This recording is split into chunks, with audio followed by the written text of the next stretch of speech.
All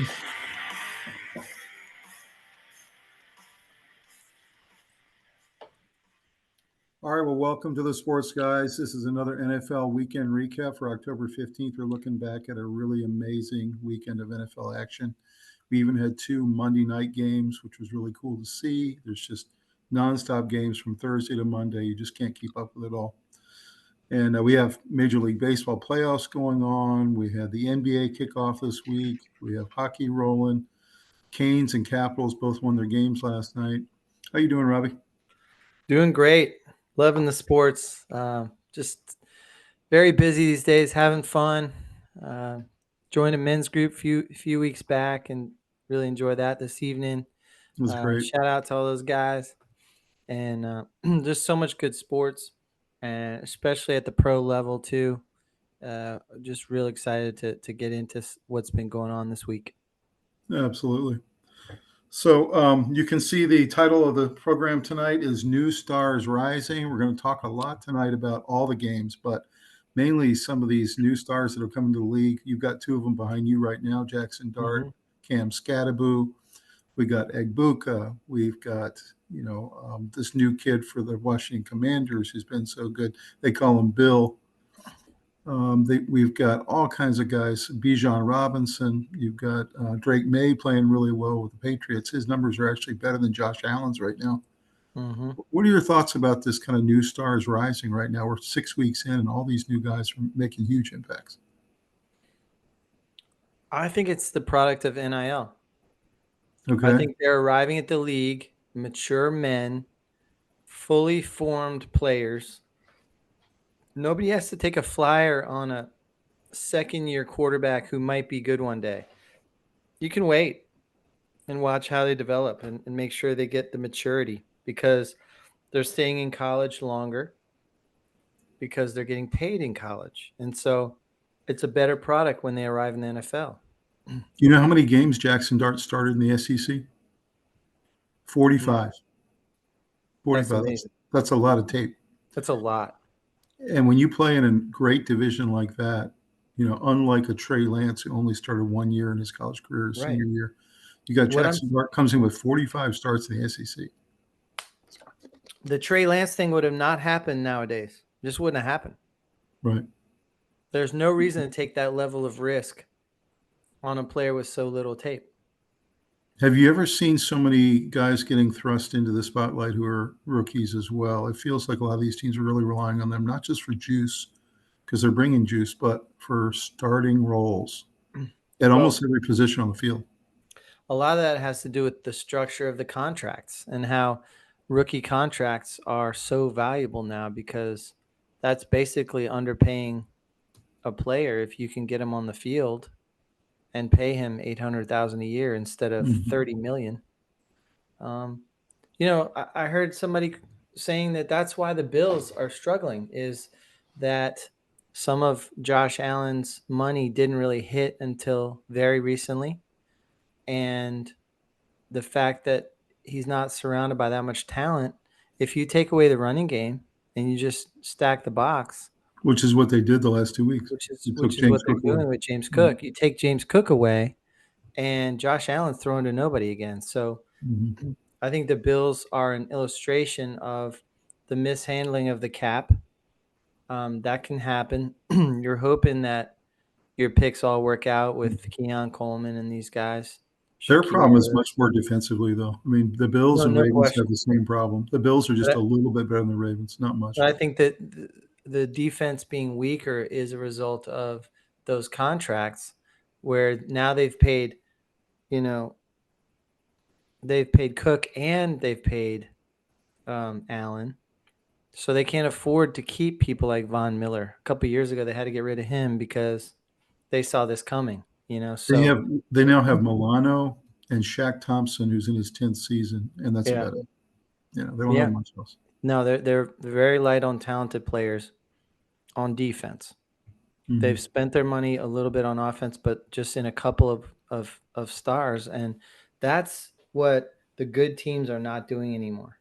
And if they do that, then they're obviously going to be they're going to be running into problems of depth. So when they have any kind of injury, they really have to rely on rookie contract, no name guy, 8th round pick or whatever. And so, you're better off having a good roster with not that many highly paid stars on it. You just want a good solid squad like the Lions that are good all the way across, and not putting all your eggs in three dudes baskets. We Basically. know what the formula is for playoff success and for Super Bowl success. We know what it is. We've known what it is for 30 years, and it's defense wins championships. You have to be able to run the ball. You have to have an offensive line that can protect your quarterback. You got to be able to open holes. You need a special teams that doesn't make mistakes. You need to win the turnover battle. I mean, we know all these things. Yeah. And yet I see these teams like the Ravens and the Bills, even the Eagles this year, their offensive line's not very good. Got all these teams that have huge holes that are supposed to be contenders. And I look at the Chiefs, and I can't believe I'm saying this, but they've got the best defense of all of them by far. And they all of a sudden they're getting these weapons back. They got Xavier Worthy. They're getting Rasheed Rice this week, and their offense is rounding into shape, and they have by far the best defense. So I don't know. When it comes to the Chiefs, there's been a lot of grumblings this week that I've heard for 2 years now about how the reffing really is favorable for the Chiefs. I'm not buying it. And I really chalked it up to nothingness. And then as I saw the myriad of no calls and bad calls, I started to say, yeah, this is another one. It's crazy. Like, it was, if you look at the lineup of missed calls and bad calls and no calls and taunting, that's okay when they do it, but no one else.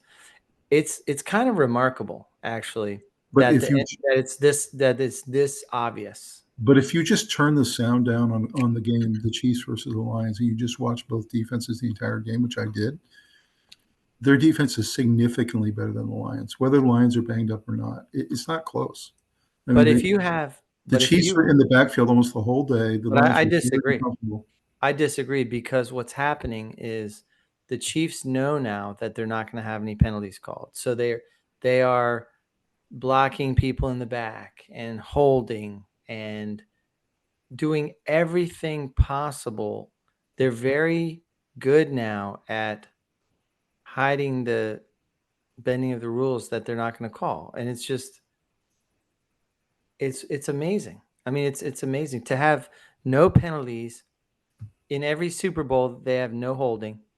They had no penalties again on Sunday, and the Lions were getting touchdowns called back and all kinds of stuff. And the dude snapped and went after Juju Smith-Schuster, which was totally unacceptable. But I can kind of understand it. After I watched that lineup of Kelsey's ball absolutely hitting the ground, they called it a reception, calling back Lions touchdowns, not calling some insane holding that the Chiefs were doing, calling all kinds of penalties on the Lions.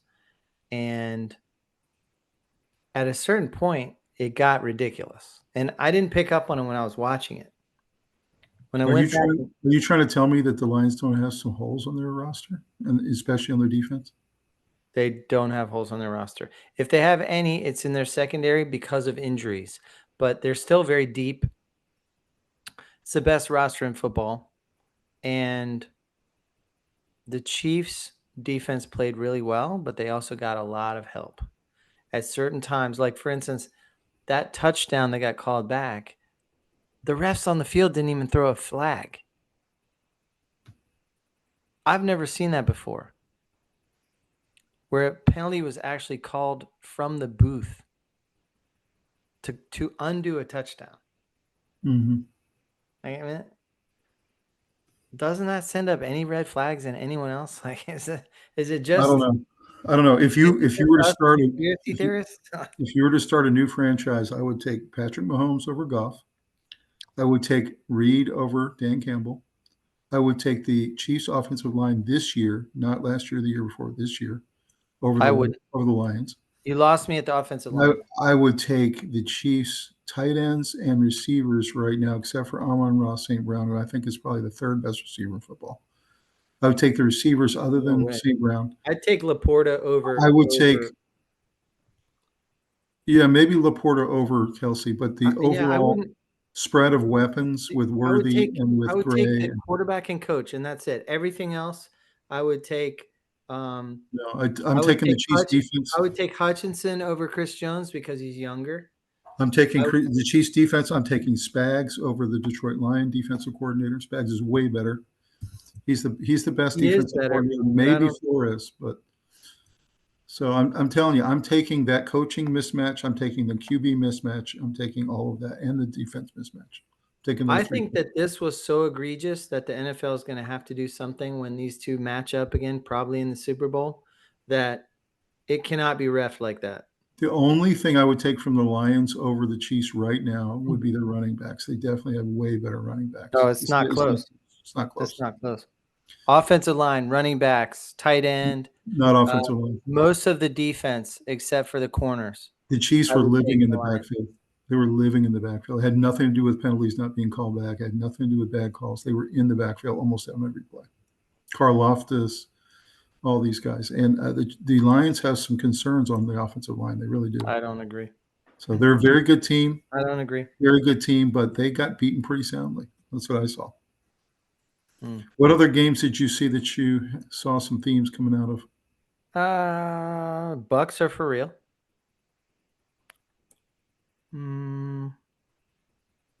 Dallas Cowboys defense is horrific. Dallas is bad. Ravens without Lamar are terrible. With Lamar, they're so-so. Falcons are better. Their defense is pretty ferocious, actually. Falcons are good. Yeah. They've improved a lot over the last 2 years on defense. Mm-hmm. Chicago's better. Mm-hmm. Those are kind of some of the themes. I think Tampa's for real. I agree with you there. I think that a lot of teams have huge holes in this league. Matter of fact, I don't think there is a great team this year. I don't see a great team, meaning a team that's complete. Partially because there's a lot of injuries this year. A lot of the really good teams have massive injuries. And then partially because some teams didn't address one side of the ball or the other, like the Bills. So I don't see any great teams. I see Kansas City with a pretty good head of steam on the AFC side, which I think AFC is very weak this year. I don't see really anybody who can stop the Chiefs right now. And then on the NFC side, which is much deeper and a lot better teams all over the place, every team on the NFC side has some kind of weakness. Yeah, but that's a lot because of salary cap issues. You have the Cowboys are at a record pace. They're going to have their most points ever as a Cowboys franchise, and yet they can't win games because they can't stop anybody. Right. You have the Green Bay Packers that are incredibly up and down. One week they'll beat a really good team. Next week they'll lose to the Browns. So they're very up and down. You have Minnesota's been incredibly disappointing. They're all over the place. Not great. They're tough one week and good the next. Bucks are very good. Rams are up and down. They've got great weeks and they've got bad weeks. Colts are good. Colts are good. Colts have a good roster. You may see the Colts and the Chiefs in the AFC Championship game. By the way, I think the Broncos-Jets game was the worst game ever played outside American soil. I agree. That was horrific. It was absolutely horrific. Worst game ever played overseas. Agreed. I mean, even Jacksonville stubbed their toe this weekend. They were looking really good until that game. Yeah, they're doing better. They had a bad week. Had a bad week. The Patriots might be the third best team in the AFC. They're a pretty good team. They just took over the AFC East. They're consistently, yeah. I think they're better than the Bills. I think the Panthers are a little better. You know, they've had a couple of really nice weeks and run a couple they can wins. Run the ball. So they might have the best running back in football right now. We'll see. I think you're going to see the power rankings go up and down every single week because there's just not a great team this year. I heard somebody say it on sports radio recently, and that's you don't really know what you got right now in the NFL. But you because it's all should over the place. 6 weeks in. You should. But the reason Well, you don't Washington losing to Chicago makes no sense, but makes it sense. happens because there's parity. Um, That's the not why it happened. It the happened because they Giants moved. beating the Eagles makes no sense. I'm sorry. These two right here, it's nice to have them. They're doing a nice job, but you can't turn around this team this much in a few weeks. It a But lot of we've things been are going talking on about that the are Eagles. complicated. We've been talking about the Eagles were 4-0, but they didn't feel like it. Like they weren't No, playing I well. agree. You know. I'm not shocked at all that the Giants beat them. I'm not. Mm-hmm. They're kind of spiraling a little bit. I mean, Saquon Barkley had 58 yards rushing. Like that's just not Right. that's not a winning formula. They're stacking the box against him. Mm-hmm. Mm-hmm. Let's go take a look at the scores. Here we go. Do it. Let's take a moment to call out our wonderful sponsor for tonight. That's Jersey Mike's. They've been a longtime sponsor of ours, and they just have the most incredibly fresh sandwiches. I know, Rob, every time we're together, we go to a Jersey Mike's and get either the number 13 or the number 17. But tell us a little bit about what you think of Jersey Mike's and how much your family loves it. We love it. It's part of our Saturday ritual to go after baseball. Usually we have an 11 o'clock baseball game. We go straight to Jersey Mike's as a group, quite a few of the players and their parents and everything. And then we usually go at least one other night because the rest of my family loves the buffalo wrap and everything. So, and it's not hard to convince the rest of us to do it again. So we usually go 2 to 3 times a week now, honestly. And Yeah, because a it's lot of times you go there before the podcast too. So you yeah, I usually mean, usually I'll try and go every time before the podcast. We go pretty much every Saturday, and then sometimes there's another time in there when we go. So love it. It's great. I mean, I can't even say enough good things because it's pretty much everything you're looking for. It's the fresh ingredients, great sandwich ideas across their whole menu. I've been in restaurants 31 years and everything I've seen with the way they do everything is just top notch. It's great quality. It's good affordability, friendly service. It's everything you want in hospitality, and fantastic delivery of product. so fresh. And one of the things I love to do is I like to get the giant version of it, either the 13 or the 17. Yeah. Take it home. I eat half of it and I put half in the fridge. And I swear it's actually the second half is better than the first half the next day when I warm it up. Yeah. Or you and I share one half each. So I mean, Right. such a So, good guys, place. go check out jerseymikes.com or check out the Jersey Mike's app, or you can get it delivered to you by Uber Eats or DoorDash, or just go into one of your local stores and greet the really friendly people there and get yourself a sub tonight. It's a sub It's a above. sub above. See you next time. Bye. All right, so this is our NFL weekend recap, October 15th. This is New Stars Are Rising. We got your all the excitement going on in your Giants fandom with Jackson Dart and Cam Scattaboo. What kind of story do you think that is right now for those two guys? I mean, this It's gonna franchise has been it's so gonna get maligned. overhyped, Yeah. unless they can follow it up with more good drafts and But you can see why they're excited, man. I mean, that fan base has been so downtrodden for so many years. I know. But You New can see York goes why. crazy beyond any rationality over Yeah, any glimpse of happiness. Like right, like with the Tommy DeVito stuff, um, they're so desperate for success that they'll take anything. They'll right. point to any glimmer of hope. And I mean, there's a lot of reason to be happy there. They've done really well with their young picks. They picked these two guys plus Abdul Carter plus Malik Neighbors last year. I mean, a lot of good players are going into their system now. Hmm. And one or two more drafts, you're talking. You know what? I don't even like the Giants, and I'm excited about these guys as a Commanders fan. Like, these guys are exciting, man. I mean, they just bring some juice to the television. Yeah. They do. Yeah. They're fun to watch. But We like. don't forget last week they got humbled. That's Like true. That's true, and that's the thing. they're gonna continue to get humbled sometimes, No and doubt. But they're Giants fun. fans gotta get ready for that. They're fun to watch, and all this other Yeah, oh, Giants. I love it. Yeah, I talked about Scattaboo all last year. yeah. through the college season. I can't believe GMs weren't out there looking at what I was looking at with just an absolute bulldozer. I do think that he's headed towards getting some spearing calls against him because he leads with his helmet. I think Well, he's and I'm about worried to get. about Dart. Dart runs too much, and he leads with his helmet. He's going to get lots of They're going to get concussions. hurt. Both of them are going to get hurt. They both need to stop that because it's I not don't going to want work. them to get hurt. I'm not wishing upon them. I hope they can pull back before they get hurt because I really enjoy watching them play with that kind of intensity. But if you slam your head up in there all the time, I'm seeing memes now and jokes about how Scadaboo's not even going to be able to spell simple words. Yeah, 5 years from now, I know. But he plays like Luke Kuechly, and it's really funny, but it's not funny. Like he's It is. gonna have CTE and stuff like that if he doesn't start to adjust now. So another guy to talk about here in the middle there is Jared Verse with the LA Rams. In his second season, they're now saying he may be the best defensive player in the league. He is so unbelievably disruptive on every single play. Like you have to account for him.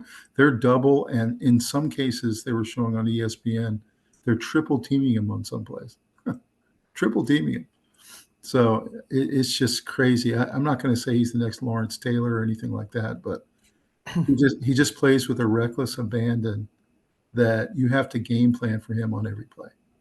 Yeah, and he's in on a lot of run defense. So he's not Micah Parsons. He's more like Aaron Donald.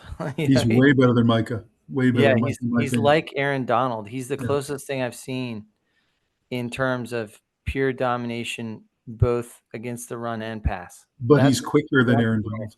He's quicker than Aaron Donald. So that's what's crazy about it. Is he has another step. So he may not be quite as powerful. He's really close, but he's quicker maybe. He's a little smaller than Aaron Donald. So another guy to talk about here is Mr. Dowdle, Rico Dowdle with the Panthers. Comes over after 2 seasons with the Cowboys, and in his third year is looking like a breakout star this year. A lot of people are saying, how is Chuba Hubbard going to get back on the field?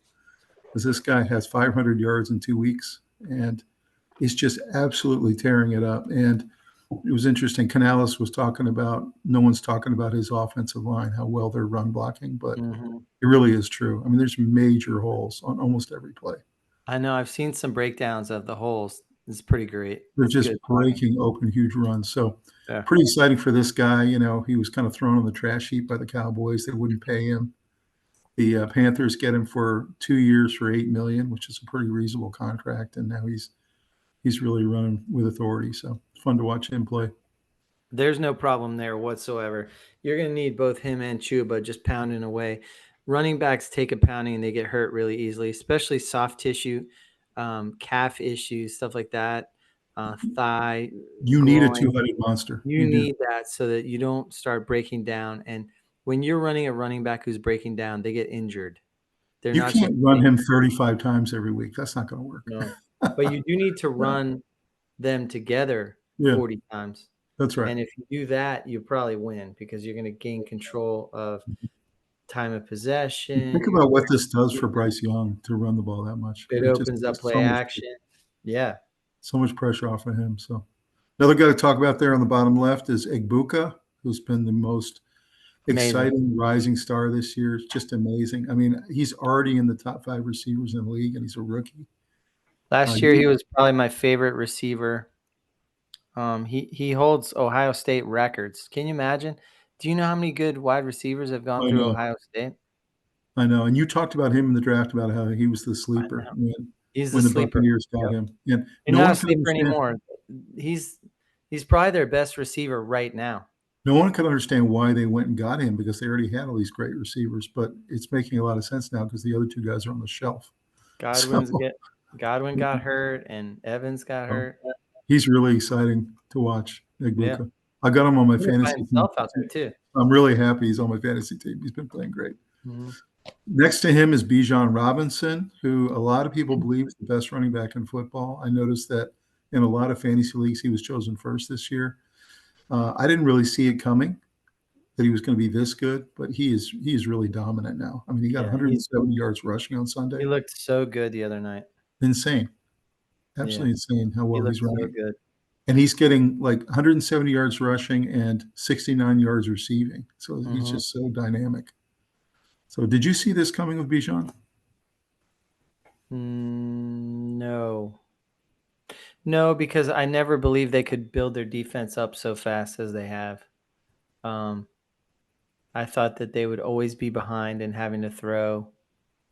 And Bijan looks great. I mean, And now they can pound the rock. And the good thing is that does the same thing for Michael Penix that it does for Bryce Young. It yeah. takes a lot of pressure off him, and then he can do play action. Mm-hmm. Guys like Drake London are wide open. Drake Yep. London had a huge game. And Mooney and yeah. Mooney, yeah. So boy, does he add a lot to that team. Yeah. Another guy who was just out of nowhere, the number 7th pick, Bill Krosky Merritt for the Washington Commanders. Didn't even play his senior year in college for a bunch of different reasons, and they took a flyer on him. They knew he was talented, and he's just been the breakout star for the Commanders this year. It's been wild to watch how good this kid is. So what are your thoughts on him and getting him in the 7th round?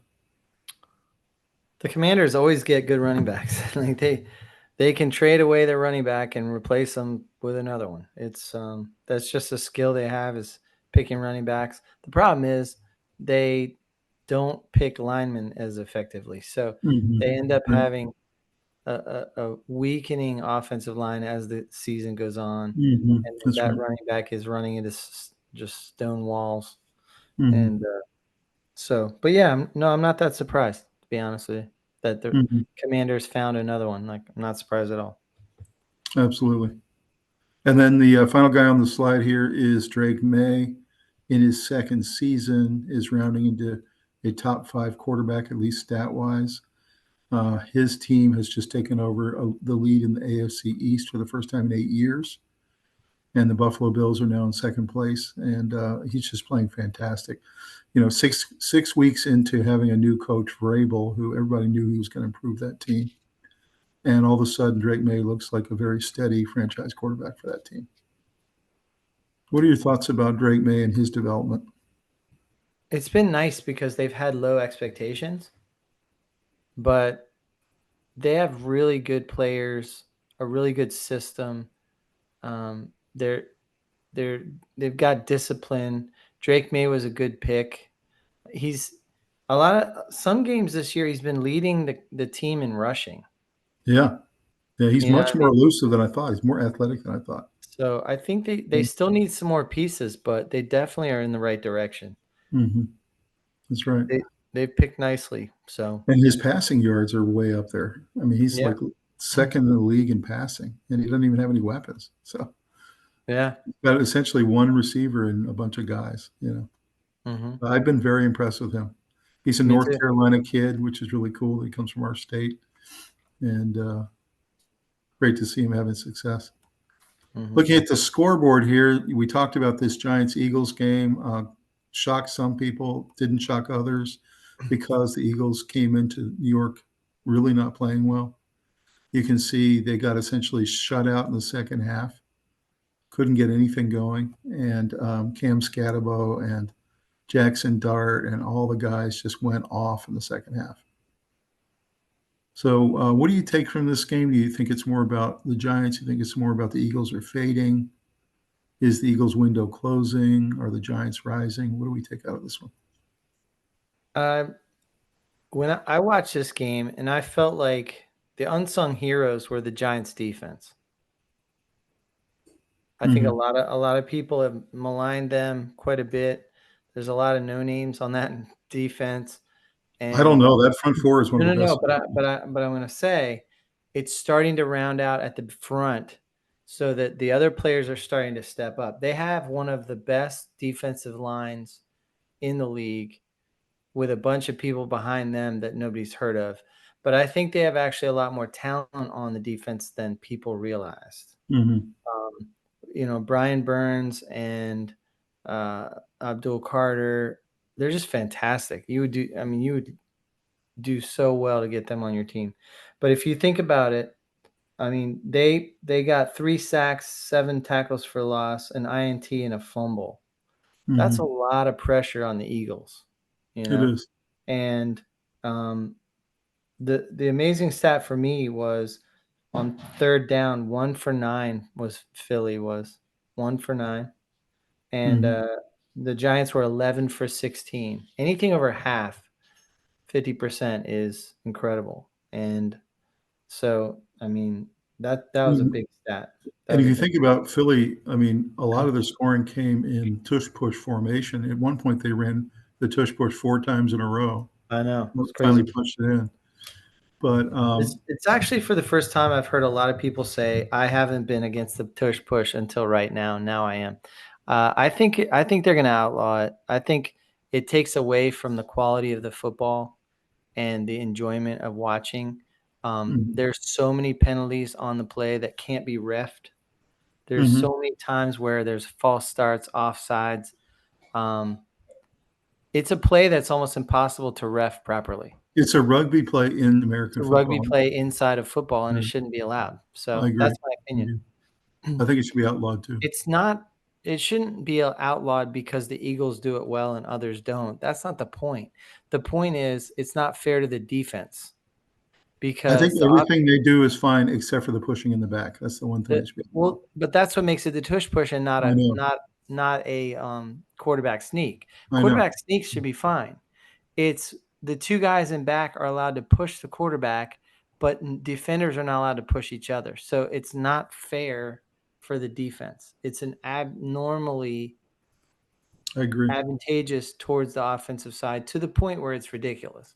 So what is if you're a doctor trying to diagnose what's wrong with the Eagles the last like 3-4 weeks, what do you think it is? Is it the offensive line? Is it that Jalen Hurts isn't playing very well? Is it they can't get any running game going and they've got the guy who's supposed to be the best back in football? It's absolutely that Saquon Barkley is not getting the ball enough, and when he does, he's not effective. He ran the ball 12 times. That's just not going to get it done. Yeah. And Jalen Hurts is their other running back. He only had 13 yards. And then that defensive line for the Eagles got whipped too. I mean, they really got whipped on both sides of the ball. They did. And so they did. I'm wondering. No one talks about the Eagles' defense being a little problematic, but they seemed a little soft. I'll tell you what. You can definitely look at those rookies for the Giants and say, "Man, those guys shouldn't play like that," but their teammates love it, and they all play more intensely because Scadabu's throwing his head in there and throwing haymakers for blocks, and you're not going to be able to get him to stop that. You can get Jackson Dart to stop that, I think. The quarterback is staying in bounds and lowering his shoulder and hitting guys. That's contagious for your team. No, I'm just saying the result is I know the Giants have become more physical because those two guys are playing like their hair's on fire, and it's rippling through their entire organization, which is exciting to watch that. But don't you think when they play a really great offensive, don't you think when they play a really great defensive line like the Broncos or like the Chiefs, they're going to take it as a personal challenge to stop Scadabu and Jackson? No question. I think they're going to take it personal. Yeah. You don't have to go back very far. Just 2 weeks. Go back 2 weeks and watch them look like rookies. So no, that's right. And they're going to have other moments like that this year. We know that. Well, that's what I'm saying. Yeah. They're not going to just tangentially go straight up. This is not panic time for the Eagles at all, but they have some significant flaws that are starting to show. I mean, they're starting to get exposed. And we'll go through a couple other teams today. The whole thing unraveled for them when A.J. Brown started to become unhappy. And I think the next week they started throwing the ball nonstop to A.J. Brown, and they didn't play very well against a bad team. And then the next week they lost. So I think the only guy who could get open in this game was Dallas Goedert. He's the only guy who was ever open. Well, so, I mean, Brown can complain all he wants, but if he's not getting open, he's not going to get the ball. So, I mean, Brown had 6 for 80, which is a pretty good game. Yeah. But what I'm talking about was a couple weeks ago when he was clearly unhappy and he was saying things in the press. And then Sirianni's response was, we're going to get him the ball. And it was nonstop throwing to A.J. Brown. Mhm. And that's a problem. You can't. You have to do what the defense gives you. And if you try to dictate one player getting the ball, you end up being in the Dolphins' shoes where you know the ball's going to Tyreek Hill. All you have to do Mhm. is stop that, and you shut down Mike McDaniel. And That's right. that's the same thing here. Well, we'll be interested to see what the two teams do going forward. This game was the worst game, like you said, I've seen Yeah. maybe in about 3 years, It's the worst and game that's been played overseas. on foreign soil. Right. And by the way, the fact that the Jets found a way to lose this game is really inexplicable to me. I watched the entire game that morning. I had just gotten up. I was in my chair and I was having my tea, and I'm watching this game, and I couldn't believe how badly both teams were playing. The Jets had a lead most of the game, and I just don't understand how the Jets are ever going to get a win if they can't get that one, because the Broncos played really poorly in this game. There's some incredible stats in this game. First of all, I've come across two stats that I now see as consistently predictors of who won. I don't have to look at the score. I can look at the stat line and see these two stats. And I want you all out there in the world, in our little viewership here, tell me if I'm wrong. Sacks. If it's 6 or more, that team won. And the other one is Well, there's so many stats in this game. First of all, Rob, they had minus 10 yards passing. I know. You think about that. By the way, the Jets had the worst passing performance since 1951. So We're there's talking two stats. 74 years. One is sacks. If you get 6 or more sacks, you're going to win. I haven't seen a game yet where they haven't. And the second one is if the quarterback throws the ball 40 or more times, automatic loss. Automatic loss. So let's see as this season goes on if that plays out, because it certainly has lots and lots of evidence of it. Rob, he threw 40 times and he had minus 10 yards passing. I know. In addition, Breece Hall had a 2.5 yards per carry, and that's not going to get it done either. So, No. but No, not only that, Garrett Wilson, Tom, had 3 catches for 13 yards. Right. Exactly. You just paid him what, $35 million a year? Right. I will also say on the Broncos side, I've been worried about their offense all year, and I'm still very worried about it watching them in this game. The Jets defense played very well. Bo Nix looks very indecisive. Mm-hmm. He was throwing the ball high, throwing the ball low, throwing it out of bounds. Any thoughts about Bo Nix? I know you're a huge fan, but he just looks broken this year. I don't know what it is.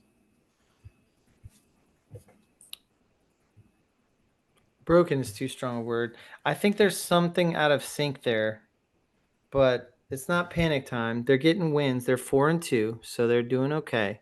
Mm-hmm. But there's something wrong for sure with their offense. I love their defense. Defense is fantastic. A bunch of beasts. 9 sacks, 10 and 7 tackles for loss. Yeah. And I know it's the Jets, but there's still a lot of good players on that side. But when the Broncos play the better teams, the Chargers, the Chiefs, the Bills, they're going to have to score 30 points. They're just going to have to if you want to win that game. I don't think they have enough weapons on offense. Maybe. They aren't running the ball very well. I don't know. Very, very unimpressive win by the Broncos. Let's just put it that way. It was a pitiful game, but and the Jets, if you're the Broncos fans, you shouldn't be panicking. Just relax. And the Jets with the worst passing performance since 1951, 74 years. Yeah. Wow. Yeah, it was unbelievable. I want to know how long can this coach stay with the Jets. We'll see. This game was wild because Jacoby Brissett comes in and gives the Cardinals a lift and played significantly better than Kyler has the entire season. He really was great. If you watch these stats, and he really played well, made a lot of really nice throws, good runs with his legs. Yeah, but they just played a better team. The culture just it speaks to my stat though. 27 of 44. Yeah. You can't win with those stats. Well, I mean, they lost Johnson for the season. They're running back. So, I mean, they don't have that kind of running game anymore. I don't know, though. They got Bam Knight. Yeah. I like Bam Knight from NC State. I was impressed with Brissett. I really was. I was thinking to myself the whole time, are they going to stick with this guy because he's playing so much better than Kyler? But Colts, again, you look at Jonathan Taylor, maybe the best back in football right now. If he's not, he's second top behind three. Bijan, Yeah, he's top and three. and you have Daniel Jones playing great, and the And offensive line is Tyler doing. Warren, what a great addition. Oh I my mean, goodness, we called that like yeah. 6 for 63 and a receiving touchdown. This Cardinals team played about as well as they can. I mean, I really was pretty impressed how they played, and they still couldn't beat the Colts because the Colts were just better. I know. Just how it Indy is. was 4 for 4 in the red zone. Mhm. Yeah, I mean, yeah. yeah. What are your thoughts about Cardinals? Are they going to go back to Kyler? I guess they have to. Paying him Yeah. Oh, 50 yeah. million a year. Yeah. Brissett didn't look that good. I mean, he looked good. Like he could be a starter on a bad team, but no, Kyler. They're paying Kyler. They're going to get him back in there. The problem isn't the quarterbacking, honestly. There's a lot of problems on the Cardinals, and Mhm. it's not like they're a terrible team, but they have some glaring problems, and they need Mhm. to address those, or they're not going to win very much. Well, the They're Colts 2 keep and 4. rolling. Colts keep rolling, and it looks like they're going to clinch that division by about early December, the way they're rolling right now. So we'll Yeah, see. maybe. See if they can keep it up. You have the Chargers win last minute against the Dolphins. The Dolphins, I thought, played really well in this game. Another But moral victory for the Dolphins. the Dolphins, Tua throws 3 picks. 2 of them were really bad. I mean, like he looked like he had noodle arm. We've had a lot of complaints for years that he has a very weak arm compared to most other starters. And it really looked like it on those 2 picks. I mean, it was clear there was a window open for a while, but he just can't zip it in there like Josh Allen can. Yeah, And there's something wrong there. it's becoming a problem. They did run a Shane a lot in this game, which I was really happy about. The Chargers can be run on. Yeah, Herbert had a pretty good game. McConkey had one of the plays of the year. I don't know if you saw that play, but I did. what an incredible dump off and then run for a long game. That was an awesome play. Yeah, Um, but what are your thoughts about this moral victory for the Dolphins again? Go to 1-5, another moral victory. and then a huge blow up after the game where Tua was calling out his teammates. Yeah. I didn't really like Yeah, that. that's a disaster right now. And I think it points right to the coaching. I think McDaniel's losing the locker room, and therefore he doesn't have much time left. Do you think he's going to go soon? I do, and it's too bad. I think he's really valuable to a team. I think that they could find a way to use him properly, but he's not in the right situation right now. Hmm. But yeah, I think the biggest factors in the game were that um, the attack for the Chargers is uh, pretty nicely balanced. I mean, Vidal had 124 yards rushing, which is pretty awesome. And then they had, really good quarterback play. 29 of 38, 264, 2 touchdowns, QBR 64.8. It's pretty good. And then, defensively, 2 sacks, 4 tackles for loss, and 3 INTs for their defense. So Hmm. very balanced. And then you add in Dicker the kicker was 5 for 5 on field goals and 2 for 2 on extra points. So if you do the math on that, that is 17 points out of their 29 is just straight kicker. So, Hmm. Yeah.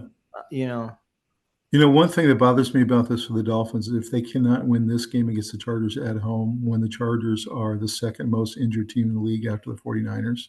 yeah, Chargers are literally have half their roster on IR right now. I know. And how in the world, if the Dolphins can't win this one, I don't know. I don't know how they could beat a good team right now because it's basically Justin Herbert, McConkey, and that's about it, and a And bunch of backups. and a guy named Vidal, like Yeah, who? exactly. So Yeah, I don't know. What are your thoughts about are the Chargers going to be able to get healthy? They got a bye coming up. I think so. You I get think some they'll guys get back. Joel back, and um, And then for the Dolphins, are we going to see Quinn Ewers anytime soon? I do believe so. I do believe so. I Mm-hmm. think they're tired of the Tua experiment. I think it hasn't worked, and they're going to recognize that the future is now. The arm strength is not there. He is accurate, and he was accurate in college, but he doesn't have the arm strength, and it's Well, starting to Tua's cost. admitted that there's a lack of leadership. When you pay a quarterback what you're paying him, Yeah, that's a right. lack of leadership is on that player. Like, That's right. you know, That's why that press conference was so weird, because he was talking about, calling all the himself out. players. Yeah, the players need to step up. Well, you're the leader of the players. What are you doing? And not only that, but he was throwing the coaches under the table for players Yeah, not coming to a players only meeting. I know. It's not the coach's fault. That's right. It That's a was odd. players only. That's a player's problem. That's It a was very quarterback odd. problem. It was very odd, and he apologized for it the next day and everything. But it was just an odd Yeah. situation. This But game was pretty. you're not in good shape if you're Miami, because you keep having your star players come out, blurt out what they really feel, and then have to apologize for it later. Whether it That's was right. Tyreek Hill, whether it's Tua, doesn't matter. It's all bad. Like, It's you true. shouldn't be blurting out the first thing that pops in your head and then have to apologize for it and publicly humiliate yourself and the team and whatever player you called out or whatever. That's right. So that's when the team has no discipline, and that's when you need a change of coaches. I like McDaniel, but he needs to go.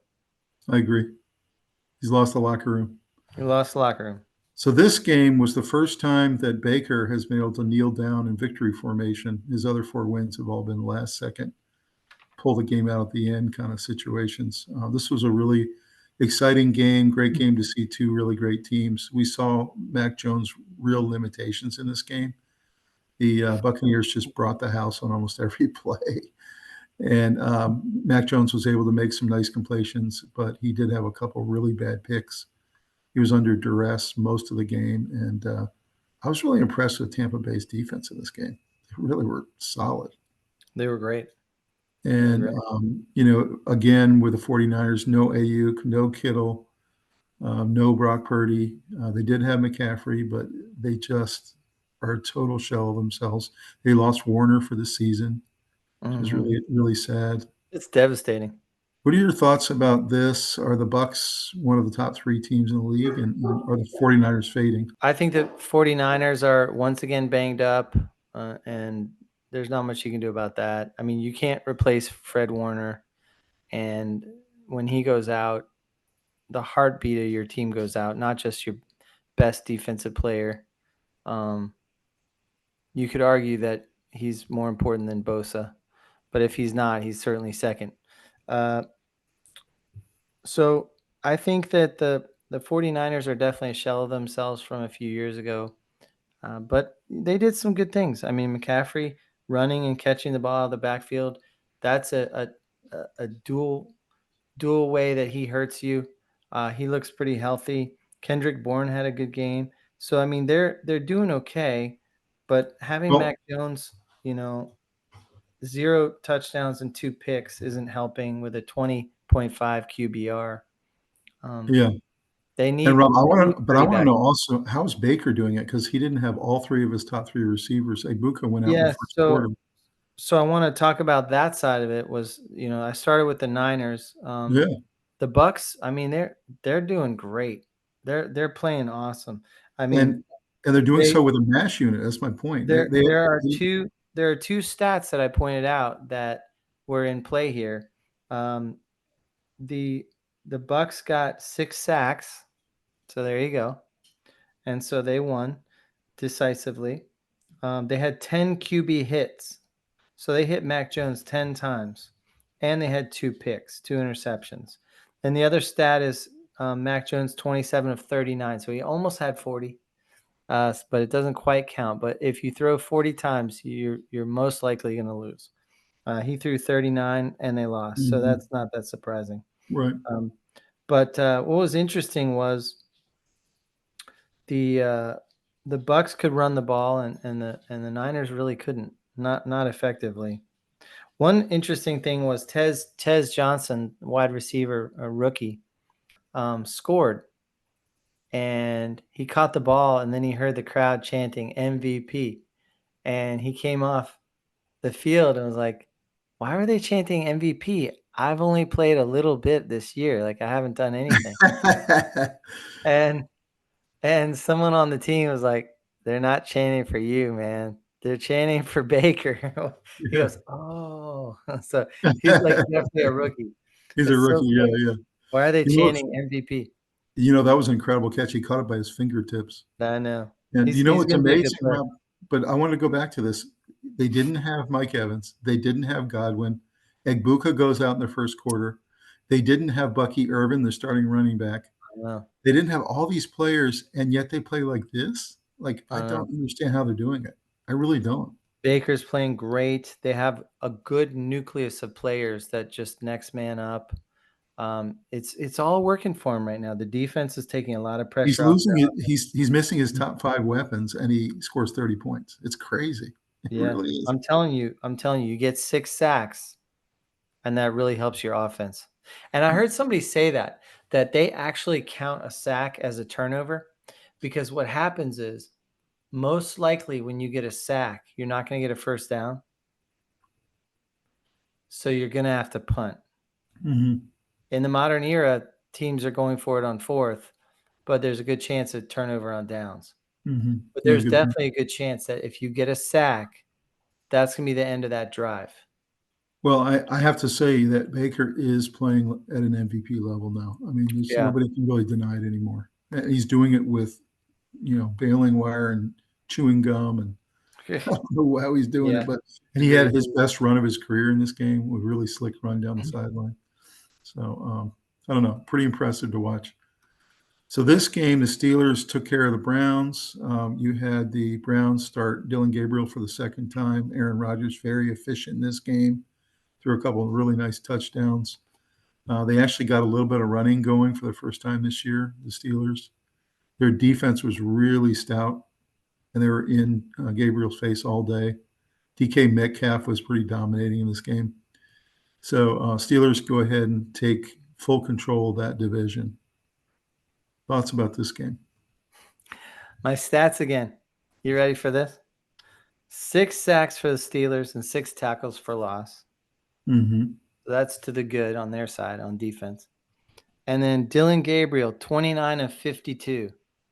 Yeah, I did see that. He threw 52 times. Yeah. So, and 52 times he scored 9 points. they hit Dylan Gabriel 16 times. Yeah.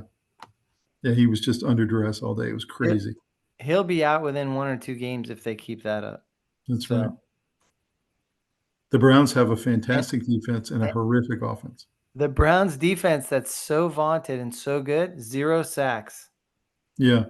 So, I mean, it's very good, but it's not good enough to win games for you if The you don't get stats that you always point out, and you do it really well, is sacks, tackles for loss, Mhm. how many passes by the quarterback, and then the other one that you always talk about is third down conversions, really third and fourth Yep. down conversions. You look at all Yep. those stats to see who won. The number of first downs, third down conversions, these are some of the main ones I look at because they tell a story. When you get a third down conversion, you keep moving the chains. You're having successful long drives. You're wearing out the defense and you're maintaining control of the clock, and you're probably getting a lot of points. And you're Mhm. keeping the other team from possessing the ball so they can't score. So all kinds of Mhm. good things are happening in all those different stats. That's why the stats matter. They don't tell the whole story, but they do partly tell the story. It's part of the deal. And I'm Mhm. telling you, those are the 2 magic stats that I'm watching now. I 6 or more completely agree. sacks, and when the quarterback throws 40 or more times. It's really good analysis. So this game was kind of a run-of-the-mill victory by the Patriots. We have been seeing the Saints doing a little bit better the last couple of weeks. Olave had his best game in about 2 years. Drake May, though, again, just continues to mature, continues to develop, is looking really calm back there. Had Yeah. 3 really nice touchdown passes in this game. And the Patriots just feel like they're winning almost every week. So any takeaways from this one? Spencer Rattler played decently. He wasn't bad. He's He wasn't not bad. Like he's an okay starter.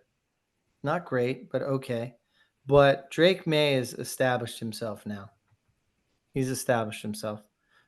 He's 3 touchdowns, no picks, 261 yards, 18 of 26, QBR of 92.7. Unbelievable. And You then notice he only had to pass it 26 times and yet had 3 touchdowns. correct. And Yeah. leading rusher on his team. So he's able to use his feet to get out of harm's way and get to first down chains and all that. And it seems like Kamara is not even a shell of himself. I've been worried about that all year because I'm a fan of Kamara, and I don't understand why they can't get him going. They're much better when he's got 80, 90 yards. They don't have an offensive line. That's why. Maybe. But even in the passing game, he's pretty good. Yeah. But in order to pass, you have to have a line that can hold up for more than 2 seconds. He's too good to be used as little as he's being right now. He's one of their better weapons. So Taysom Hill came back. He had been out for a year and a half with injury. That was pretty cool to see. He had a couple. Yeah, he got a touchdown. Yeah, got a touchdown. Had a couple nice plays. So cool to see him come back. So this game I was absolutely loving as a Panther fan, and I actually despise the Cowboys, as everybody knows. I haven't been shy about that. This was a great game in Charlotte. The Panthers did the same thing they did the week before and just essentially ran it down their opponent's throats. Rico Dowdle with 30 carries, 183 yards. And Pickens had a really, really nice day. I think he's established himself in the absence of CeeDee Lamb as a really fantastic receiver. Dak Prescott continues to play at almost an MVP level. I mean, he's playing really, really well. Yeah, Pickens played great. Yeah. But in the end, the Panthers just kind of controlled the clock in the second half and literally ran it down their throats. You could see Dallas was very gassed most of the second half, could not stop it. Dallas could not stop the run. The thoughts about this, what does it mean for both these franchises? The stat that tells the story of the game, the domination that happened, rushing yardage, Dallas 31 and Carolina 216. Mm-hmm.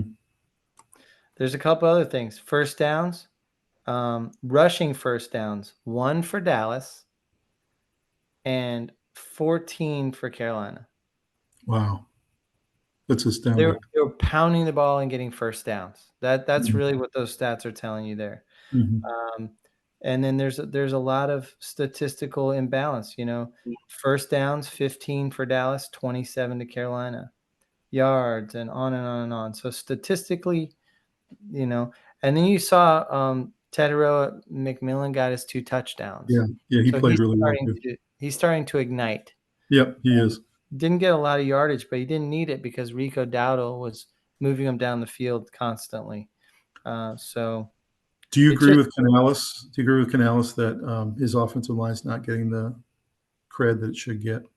Yeah, because they had long drives and they were able to handle the Cowboys defense in a way that it took away possessions from a very hot Cowboys offense.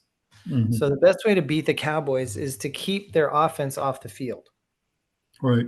And put up points on them. So they are susceptible to the run. If you can pound the ball, you can beat the Cowboys. Mm-hmm. I agree. Yeah. I agree. So just talking again about the emerging stars, we talked about Dowdle as an emerging star, and we also said we were going to talk about what each of these teams' weaknesses are. And the Cowboys last year and this year, it's the defense. The defense is going to hold them back.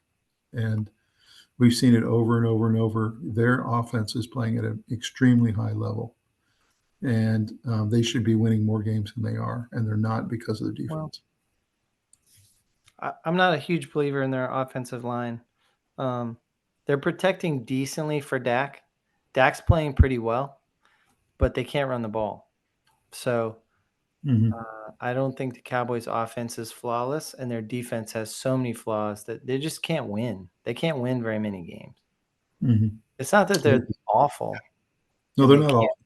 It's not that they can't win any games. It's that they can't win many games. They can't finish the deal on somebody unless they play super well and maybe it's a home game. But, they're going to lose a lot of games this year. A lot of close ones that are like competitive, Yeah, because they can score a lot of points. Yeah. So they're going to be in they're in every game. competitive games that they're losing. Yeah, that's right. That's pretty much that's where the Cowboys are. Exactly right. So the Seahawks take care of the Jaguars. I thought Darnold played really well in this game. He's very solid. Yeah. They can run the ball, and Seattle plays really good defense. I mean, they really flustered Lawrence all day and didn't Smith let and him. Jigba is one of the best receivers in the He league. is. He is I mean, fantastic. he puts up numbers. I know. 162 yards Beautiful receiving and touchdowns. touchdown. Beautiful touchdowns. What are your thoughts about the Seahawks? Are we not giving them enough credit? And what does this mean for the Jaguars when they finally ran up against a good defense? They got stifled. You'll never believe it, but guess what? My stats hold in this game as well. You should be a coach in the NFL, Robbie. So listen to this. Seahawks, 7 sacks in the victory. And Trevor Lawrence on the losing side, 27 of 42. I'm just telling you, it's a magical statistical. And then what was the Jaguars' rushing offense? Because that's another stat I like to look at. Down. I know it was not impressive. Because the Seahawks can run the ball, and the Jaguars couldn't in this game. So yeah, I mean, it's just you look at the third down conversions, you look at how many first downs they had. Yeah, all those stats really mean a lot. I know, but I'm telling you, the magical stats are the two. So yeah, I mean, Sam Darnold's a nice pickup. He's a solid quarterback, and he has a lot of weapons there. They have Cooper Kupp, I know. who's not totally washed up. He's still got a couple of years left. So he's their third receiver. Smith and Jigba, Kupp, and a defense that's kind of savage. You got Kenneth Walker running the ball. They got Charbonnet. They got a couple of really good running backs. Walker and Charbonnet are a good 1-2 punch. Charbonnet's the short yardage guy. And their defense is really scrappy. I mean, they're scrappy. They're really hard to run on, and they don't give up easy anything. They're one of the scrappiest defenses in the league. Yeah, that's right. They don't have a lot of stars on there, but they're scrappy. Look out for the Seahawks, man. They might win that division. They're going to lose a lot of competitive games, I think. So another team that's really banged up is the Rams, and they lost Puka Nacua in this game, which is really a shame. But he came back, though. He did come back, but I guess he's in a boot. Gone. He said he's in a boot now, so we'll see how long he's out for. But they played a really limping along Ravens team who, they did get Henry going a little bit in this game, which was nice to see. They hadn't in a while. And Zay Flowers had 6 catches for 46. But for the most part, Ravens were very ineffective, couldn't do much. And Stafford was throwing to guys I had never heard of all over the place, kind of like Baker. And Rams were clearly the better team in this one. So, yeah, there's just a lot of ugliness. The Rams defense was just awesome. 4 sacks, 7 tackles for loss, an INT, 2 fumble recoveries. That's just dominating defense. Red zone, the Rams were 2 for 5, and Baltimore 0 for 3. And guess who was in Cooper Rush's lap all day? Jared Verse. He and Cooper Rush got to know each other very well. Yeah, you knew when the Rams had a goal line stand before half that that's right. The Ravens were in for it. Do you know the Ravens are now 1-5? That only 4 teams have made the playoffs with a 1-5 start. So right. they're in big trouble. Huge trouble. Big trouble. And I know it. They don't have their quarterback, and they played both Tyler Huntley and Cooper Rush. They were in trouble with Lamar Jackson because they were in trouble with Lamar Jackson, but it felt like they could maybe right the ship. But without him, they have no chance. They're fodder. That's right. They're just fodder.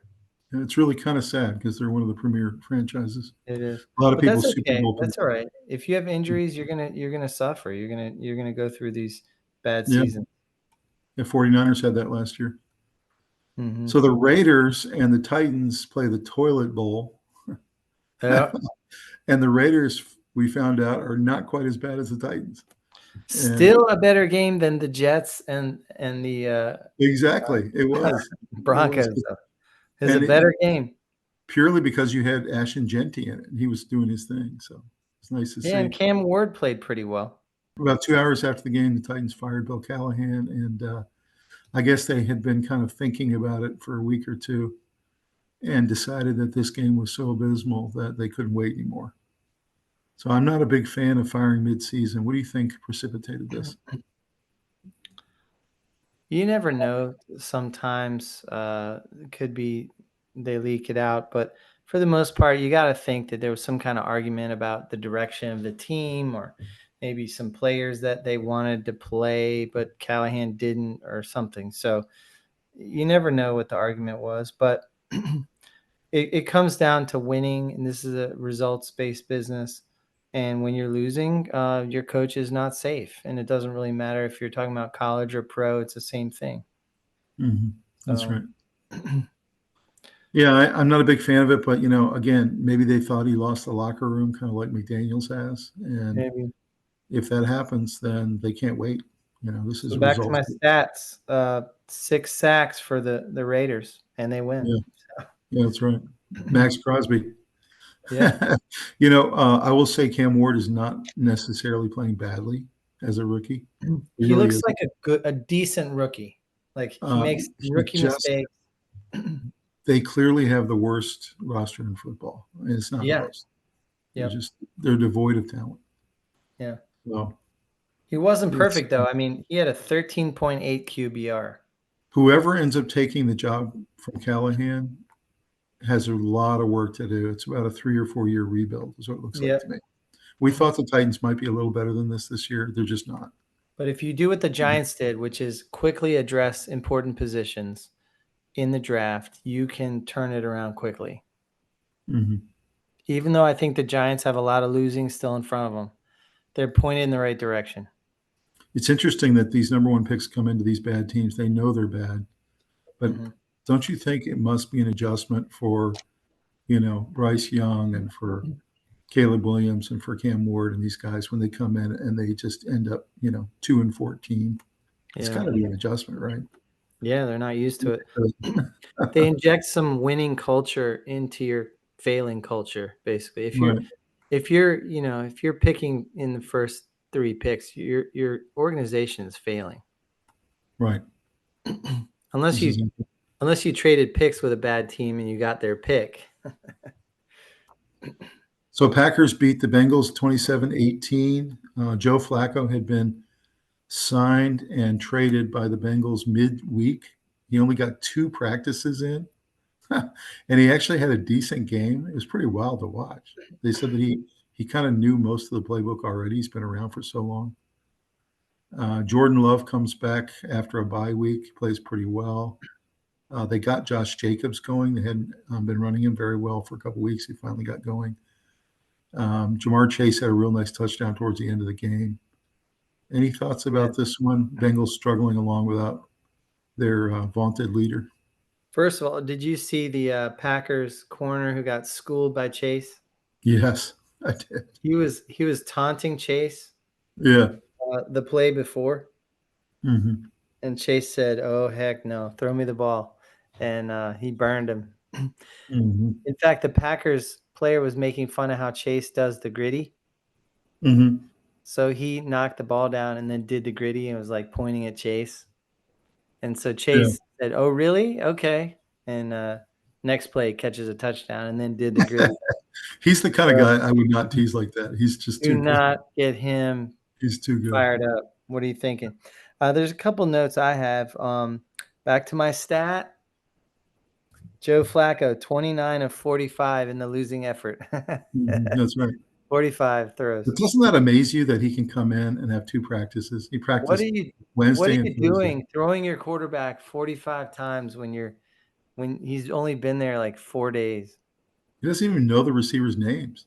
Doesn't know anything, and you're throwing the ball 45 times. But I still think part of me lose. But part of me is impressed with that because he had so little prep time, man. To have that I kind of guess. game was pretty impressive if you think about it. I guess. A lot of the stats point to Green Bay just being a little better Yeah, in every category. One interesting thing was Josh Jacobs had the flu. yeah. He threw up in the locker room, He had a really nice game. and he had a nice game. 18 of 93, 2 touchdowns, and he had 57 yards receiving. Hmm. He Yeah, was a powerful back, and he was he throwing was. up and felt terrible. So, He really was. but yeah, my stat holds. Flacco throwing 45 times in the loss. Yep. Telling you. And then you look at the third down conversions and you look at the first downs, and you're right. All those stats all combined should tell you Yeah. who wins. Pretty much. Maybe 99% of the There's time. usually a couple outliers. Yeah. Most teams don't dominate in every area, but they'll dominate in most of the important ones. And then It's a good, occasionally one weird thing will point to the other team. But it's a good solid win for the Packers. They're still sitting in nice yeah, they position. needed that one. They needed it. They were slipping a little bit. Yeah. They're 3-1-1. So So this was the big Sunday night game. It had the second highest ratings of all time for Sunday night, which I couldn't believe it. Everyone in the country was watching this game because this really felt like kind of a playoff or Super Bowl preview. Two of the better teams in the league, and it was darn impressive how well Patrick Mahomes ran the offense in this game. It was he impressive. looked good. Yeah, And Mahomes looked really Kelsey, good. for the first time in about 2 years, didn't look like his feet were in concrete. He looked like he was a little bit springier, and he made Yeah. some really nice catches. He had 78 Um, yards. Xavier Worthy, every time he plays, just has a huge impact on this offense. He stretches the field, and Hollywood Brown had 2 touchdowns. yeah, yeah. Chiefs even ran the ball a little bit in this game. They've been struggling to run it, and we saw some weaknesses with the Lions' defense. So, thoughts about this game, what it means to both these franchises? I've already expressed how, after looking into it, the reffing played a factor. You can definitely argue how much it played. But I think that the Chiefs are better than people have seen them play lately. They haven't been very good lately. They're a dangerous team. Their defense is pretty strong. Their offense has Patrick Mahomes and some good weapons, including Kelsey. They're getting some wide receivers back, and they're a little healthier.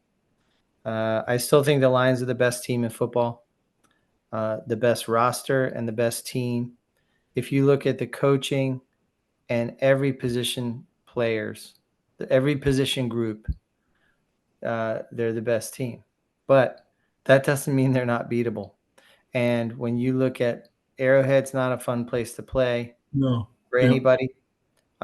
You got to take on Reed and Mahomes. When Mahomes plays like that, they pretty much beat most everybody. Mm-hmm.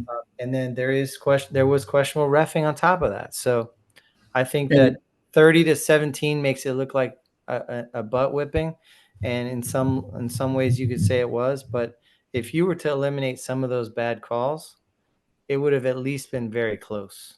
I really believe that. You could say and I know that. you don't agree with this, but it felt like a coaching mismatch all night. And I say that because Dan Campbell has had to cycle new coordinators in 2 years in a row. Last year, his defensive coordinator was Aaron Glenn. He's now the coach of the Jets. Yeah, but And the Lions are the only team that's top 5 in both offense and defense. Everyone right, else has a weakness, but and they really don't. it So, felt like Spags got the better of his opponent, which was the offensive coordinator of the Lions, and it felt like Andy Reid got the better of the new defensive coordinator for the Lions. That's what it felt like. And there's no shame in being outcoached by the Kansas City Chiefs, who I think have the best coaching staff in football. Jared So, Goff had 23 of 29, 203 yards, 2 touchdowns, no picks, and a QBR of 84.2. mhm. That's a good game. And lost by 2 touchdowns. Jahmyr Gibbs ran for 65 yards. That you need more out of him. Montgomery didn't do great. So they struggled to run the ball. And And even St. Brown didn't have the game he usually does. St. Brown didn't have an amazing game. So everyone just kind of had a so-so game. And I think a lot of it was that it was hard to play in Arrowhead. And then you felt that the reffing was playing a factor. Mahomes was playing great. The Chiefs defense, was opportunistic. It just felt, I think the Lions just kind of like, man, this isn't our And I night. think Let's the Lions were 0-2 get out on of here. fourth down, I think, maybe 1 for 3. They had a couple fourth downs they missed They that were they they usually were get. 0-2 on the fourth down. Yeah, Detroit was that really hurts. Kansas City was 2 for 3 on fourth down. Yeah. So So that hurts too, if you look at that yeah, stat. yeah. And then you look at the sack stats, usually Hutchinson's much more destructive than he was. The Yeah. Chiefs offensive line played pretty well. So Yeah. yeah. The You can Lions look at had 3 sacks and 2 tackles for loss, but that wasn't enough. Yeah, that's right. That was a really solid game. I think they play again next week, and it's a totally different result. That's just Maybe my so. opinion. That's Maybe just so. my opinion. Maybe so. I personally On a think the neutral Chiefs. field or on in Detroit, that's a completely different result. It's My probably feeling really is close, but I think Lions win it. My feeling is the Lions are one of the best teams in football. I'm always going to choose Mahomes, Reed, Spags. I'm going to go with those guys every time. I'm just not going Right. against them again. Right.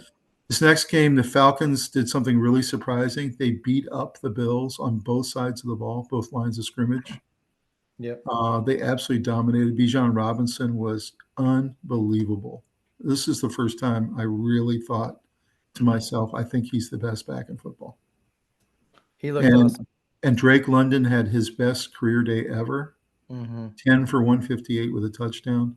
Penix played well, but not fantastic. He just, was solid. He was a good game manager type. Was kind of playing off of play action because Bijan was so dominant. The Falcons' defense was surprisingly good in this game. They really flustered the running 4 game for the Bills. sacks, 3 tackles for loss, and 2 picks. Yeah. So what is your takeaway from this one? It was in Atlanta. Bills were on the road. But I think the Bills have some real problems. Yeah. Oh, yeah, I agree. I think they're too reliant on Josh Allen bullying everybody.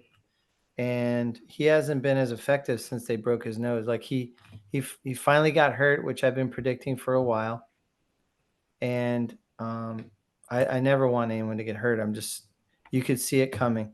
He runs like Dart does with reckless abandon. And when you do that, you're going to get hurt. It's just a matter of, is it this game or is it next game? I think Allen has a surprising lack of stars and firepower around him.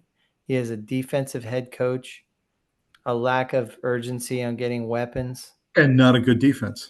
The defense is very porous. The defense is mediocre. So yeah, I'm worried about their defense. I don't think it's a very good team. I think they're a good team. I just don't think they're a great team. Great. It's not a great team. They're not a contender, I'd say. Borderline playoffs, but they should go out after the wild card round. They're not at the Chiefs level. I'd say maybe the only teams that can compete with the Chiefs right now would be the Broncos and the Colts. I think those are your best three teams. The Colts, the Chiefs, and the Broncos are the 3 best teams in the AFC right now. Yeah. Now, that could change in 6 weeks, but after week 6, I think those are the top 3. This game was absolutely heartbreaking. The Commanders just kept making mistakes and mistakes. They had 3 turnovers. They had Jaden had a really bad pick in the red zone, which he never does. He just doesn't make mistakes like that. And then they had 2 fumbles, one with a 24-22 lead and 2.5 minutes on the clock. They just were trying to run the ball down. And the rain had been misting for about a half, and it was really wet. They kept trying to dry the ball off. Well, on a snap, Jaden takes the snap in shotgun and goes to try to hand it to Krosky Merritt, and the ball squirts out, and the Bears fall on it. Right at the time they're trying to salt the game away. By the way, this is the drive after their kicker boinked it off the crossbar. So this wouldn't have even been the score if the Commanders had just hit that field goal. But he bonked it off the crossbar. So it's pretty amazing that they only lost 25-24 when they made about 6 critical mistakes and the Bears made 0. And they still almost won. That's what tells you that Washington should have won the game. and is the better team. Yeah. They almost won it with all those mistakes, Yeah. I So I mean, at thought it the was end of the interesting. day, DeAndre Swift had a really good game, He did. and he looked tough out there. And Caleb Williams played a nice game. Like, it wasn't terrible. It Yeah, he was played well. pretty good. And it came down to a really close, kind of a last minute to go. This is a game that Quinn and Jaden and all those guys are going to lose sleep over because you just know they should have won this game. I mean, Yeah. it just blew it. Yeah, it was And at home. you Yeah. give the Bears a fumble in their red zone with 2 minutes and 30 left. You just can't do that and win football games in the NFL. The margins are so close. So I thought Jaden was really mature. He came out the day after the game and did a statement to the Commanders fans and said he knows he let his team down. He feels really bad about it. He won't let it happen again. He's going to redouble down his concentration on snaps.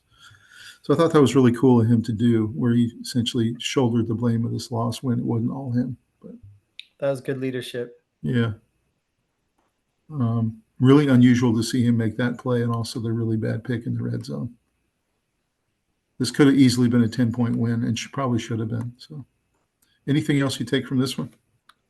Bears are a little better. The ship is steadying out. Defense came to play.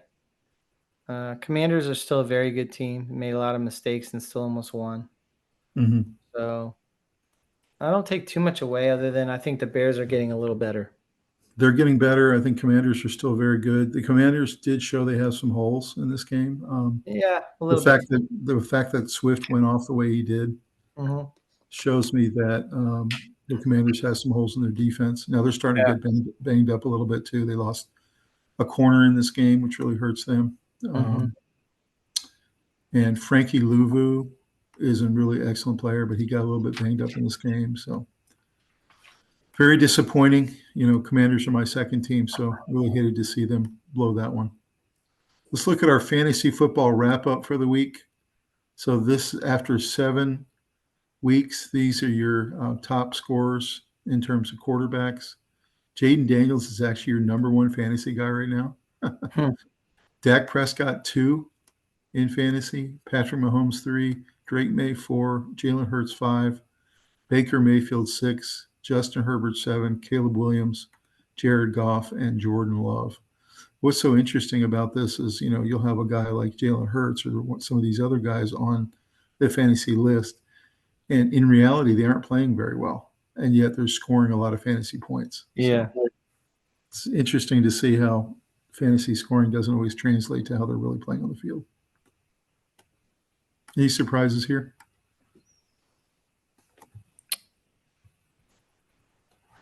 Not really. Mahomes usually is not very high in fantasy football. I know, and it's interesting. I'm in 3 different leagues, and in one of my leagues, I have Mahomes and I have Jordan Love, and I started Jordan Love instead of Mahomes. And Mahomes had 20 points more than Jordan Love did this week. Yeah. If I had just done that, I would have won the game. I lost by 3. That's not very normal for him. Normally, he wins the game. But he's having essentially an MVP year this year. If you really look at it, Mahomes might win a Super Bowl, but he's not necessarily leading fantasy football. Except for this year, he's having unusually high. This year he's doing better, and they're doing worse, by the way. Yeah, they're 3-3 or whatever. So here's your best running backs after 7 weeks. Jonathan Taylor's actually in first. Bijan Robinson second. Jahmyr Gibbs, Christian McCaffrey, Josh Jacobs, Saquon Barkley, Shane Judkins, Javonte Williams with Dallas, and then Rico Dowdle has gotten up into the top 10 now.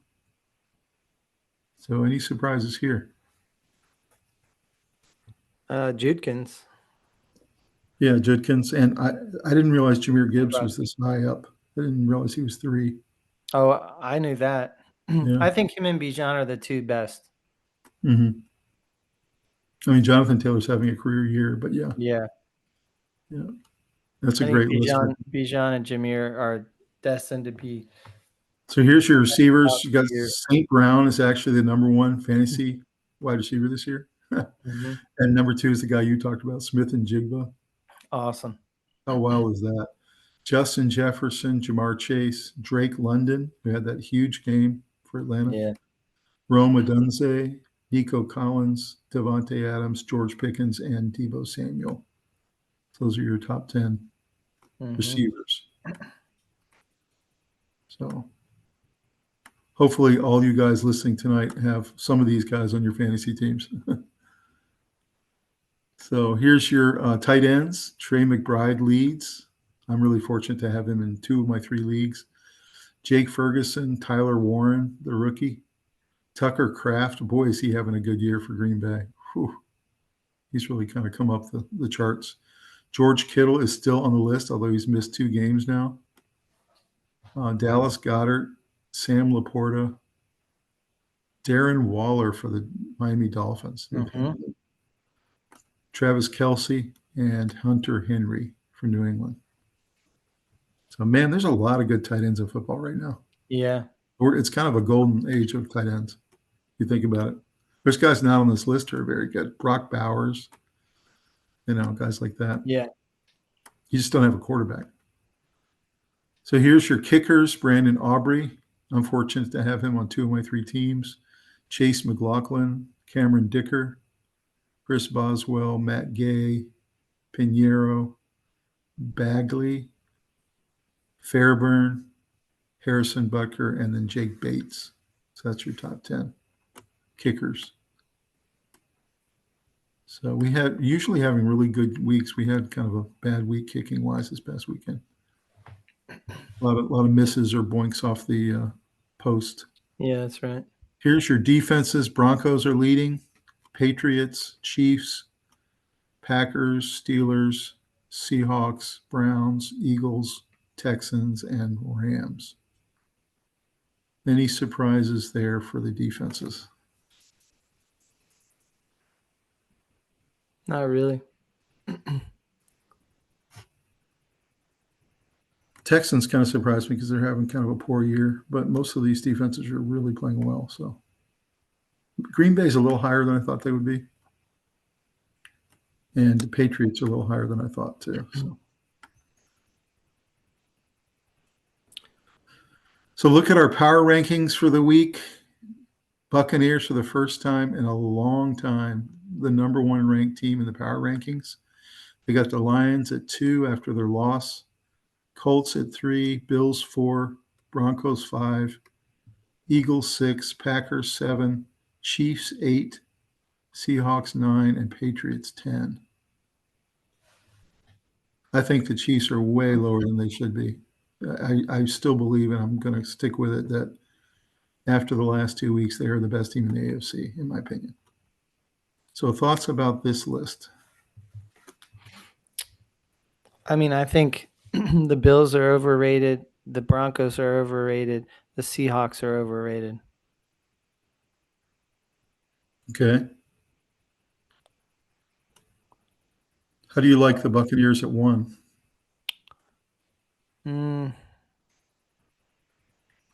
I think it's a little high. I mean, I think it's a little high. They should probably be around 4 or 5. Mm-hmm. Do you agree he's having an MVP year? I mean, you don't know he'll win it, but I'm saying after 6 weeks. He's having a great year. There's no doubt. He's a good leader. He's playing great. But I think he needs to keep doing it and having, being the reason they win.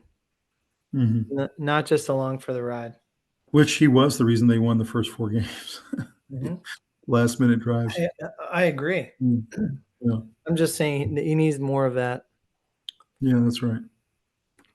I think they're a little high here, but they're having a heck of a year. So this is some of the takeaways after 6 weeks. The Bucs are the best team in football, according to this article. The Jets are not going to win much with a 1920s offense. I thought that was pretty funny. 1920s. Yeah. Chiefs offense is back, and Rice is on his way. So just think about how explosive they can be when he gets on the field. Yeah. Cleveland Browns, it might be Shador time very soon in Cleveland. I think that is going to happen. I think Gabriel's just struggling.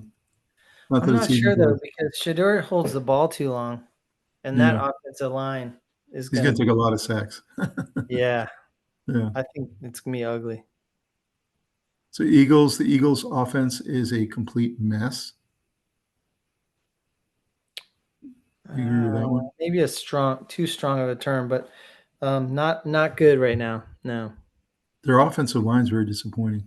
I'm Yeah, not sure. I don't know why, because I coming in wouldn't with say total mess. I just say they have some issues. disappointing, maybe Yeah.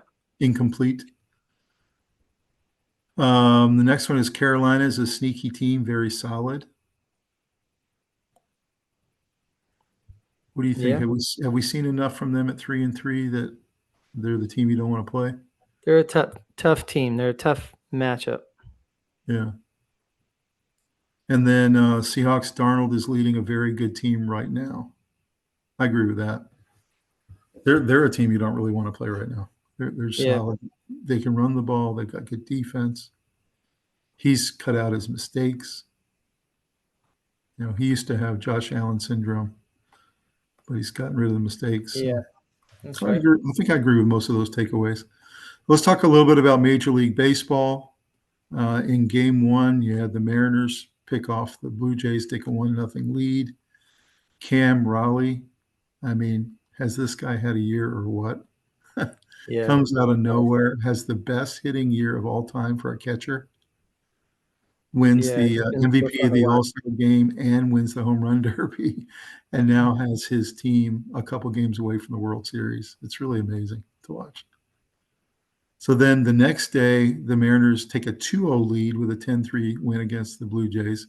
Again, Mariners are playing really well right now. What's happened to the Blue Jays hitting is they run into a really good pitching staff for the Mariners. Mhm. All of a sudden, That's they're right. going up a really good pitching. Then the Dodgers won a really close one in their Game 1, 2-1, take a 1-0 lead against the Brewers. And then the next game, they took a 2-0 lead with a 5-1 win. Mm-hmm. Played really well. And this kid, Yamamoto, who a lot of people knew coming into this year was going to be fantastic, he's been really good, Yeah. including the playoffs. So you're now sitting, Robbie, with two teams with a 2-0 lead in the best-of-7 series, Mariners and Dodgers. Any surprises here? Mariners, maybe. And you think Cal Raleigh can go to the World Series? I mean, it's sure looking like it. Maybe. Yeah. I think Mariners are a little surprising, but I'm kind of rooting for him, man. I I like called the Raleigh. Dodgers, so Yeah, you did. I can't act like I'm surprised. Yeah, I mean, I thought maybe the Blue Jays would win this series, but just watching the pitching from the Mariners, it's just totally shutting down their lineup. Yeah. So this is the game tonight. Actually, the Blue Jays are leading the game right now. Looks like they might be able to go 2-1. Pick this one off. They're up 8-3 right now in this game. Mm-hmm. And here's what the bracket looks like. Again, both series 2-2, but if the Mariners lose their game tonight, it'll be 2-1. Tomorrow night, we got Dodgers and Brewers in Game 3. World Series kicks off on October 24th, which is next week. I think whatever happens is going to be an exciting World Series. It always is. Yeah, Always, the World Series is the best time of year for baseball. it's always a lot of great moments. So, Opening day is cool, and then the World Series. yeah, I'm excited about it. Playoff baseball is awesome. Let's go. Winners of the week, we got the Giants, Chiefs, Panthers, Buccaneers, the Bears, and the Patriots. Any problems with any of those? No, I think I would agree with all those. I mean, there's a couple of others you could add, Seahawks. I think those were the big ones that we saw. In baseball, of course, LA and the Mariners, both Mm-hmm. of them with 2-0 leads. Some of your losers of the week, Cowboys, they just can't get out of their own way. Jerry Jones keeps making excuses saying, I think we're still in it. I think we're still in it. The Ravens, just, I don't even know what to say about them anymore. This is a lot of They're people's not Super Bowl competitive. pick. Yeah, they're just not competitive. Bills have a lot of weaknesses on defense, and they're really starting to show up. And offense is not great. Exactly. Jaguars, we thought sitting at 4-1 were kind of the new Jaguars, and then they go thud when they play a real defense. So we'll see. They're still sitting at 4-2. They're still in good shape, but they really got exposed a little bit playing really solid defense. Cardinals, just even when they play well, can't seem to get a win. Yeah. So They can't I get don't out of know. their own way. I don't know what to say about the Cardinals. And then the Lions, we saw some weaknesses on their defense as well. Some of it because, like you said, their DBs are banged up right now. Mm. So, and then the two losers on the baseball side, the Brewers and the Blue Jays, so far have not been competitive. So, anybody else you'd add on the loser side? Um, I didn't want to put Dolphins here because I didn't want to hurt your feelings. no, I think no, that's pretty tight. Drop us a comment, guys, if there's anybody you would add to either one of these winners or losers of the week. So here's your memes of the week. You got Krosky Merritt leading in yards per carry. That was pretty cool to see for a rookie Yeah. to be leading in that That's- stat.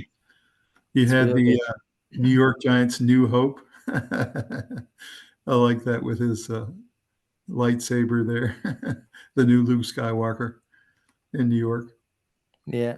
You're right. They go a little bit too crazy there, but I do Yeah, understand. it's funny. It's fun. I understand it because they've been suffering for so long, man. But it's so sad when these guys are going to lose because they're rookies. Or he's And going to be out for a and the concussion. Giant, yeah, and he's going to get hurt because he's a rookie and he can't protect himself. And then the Giant fans are all just miserable. But don't you understand why they're going crazy? I mean, they've been so starving for Yeah. anything. Yeah. So this is interesting. Rico Dowdle's the seventh player with 2 straight games of 225 scrimmage yards since 1970. And the other ones were Walter Payton, Marshall Faulk, Deuce McAllister, Josh Gordon, Le'Veon Bell, Calvin Cook, and now Rico Dowdle. That's quite a list that Yeah. he just joined. Hall of Fame. You think he can keep this up? I don't think so, right? Like, it I don't know. doesn't seem possible. Hard to say. 200 yards every week? If that offense keeps blocking like that, you can. Man, I remember that year with Marshall Faulk. Wow. Uh, What a year that was. He was getting like 75 yards receiving, too. I know. So apparently drama broke out in the Ravens locker room after the game. Head coach John Harbaugh caught multiple players booking their flights to Cancun months in advance, just assuming they weren't going to make the playoffs. So do you think he's losing the locker room? Apparently he got really in their face and really pissed Maybe. off, yelling at them. Maybe. I think losing the locker room is yelling at them, but not having them respond. You're not losing them if you're having to yell at them. You're losing them if they stop listening and they stop caring. Why are these guys booking flights to Cancun 6 games into the year? I don't know. It's terrible. Yeah. Yeah, I don't know. I like John Harbaugh. I really do. I think that they have so many injuries. They're just not the same team this year. Can he salvage this? I don't know. I don't know if he can salvage this situation. So, I think it speaks to how important Lamar is. You know what I mean? Yeah, that's right. So this is interesting to look at. Caleb Williams and Jaden Daniels drafted 1-2 2 years ago, and their completion percentages. Jaden a little higher on completion percentage. He's a little higher on yards per game, a little bit better on TDs and interceptions, and then has double the game-winning drives.